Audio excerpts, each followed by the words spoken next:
friends of a serial killer, what were they like? I worked with a guy who killed his wife and drove her car through a few states with her body in the back and their youngest son in the front. I live in Texas. He got caught in Ohio after his wife was reported missing and they tracked her car via the OnStar system. They found him at a woman's house he apparently met online. A fight ensued and he got arrested just before the police opened the trunk and found his wife. He and I were on a small team of 6 people training for the new job we got hired on at, so I think I knew him well enough. Used to eat lunch together sometimes and I would joke with him about how much he worked out because the dude was just completely jacked. He talked about how he and his wife moved to our city from a number of hours away because she got some position she couldn't get where they lived. She was a specialized nurse of some kind. He talked about how much he loved her, and always showed pictures of their youngest child together. To me he seemed like a good dad that wanted to give the world to his family.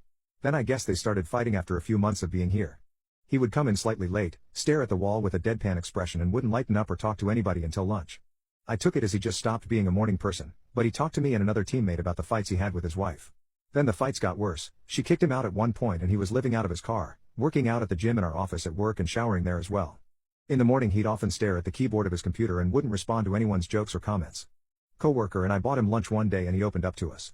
He told us that his wife threatened to take his son away and that he'd never see him again, and said, "I swear, I'll kill or die before that happens." And of course, we thought nothing of it. It's the kind of thing people just say, you know?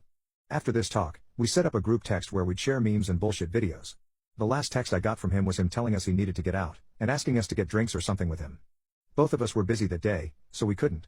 Next day back at work, he isn't there. 2 more days pass, nothing.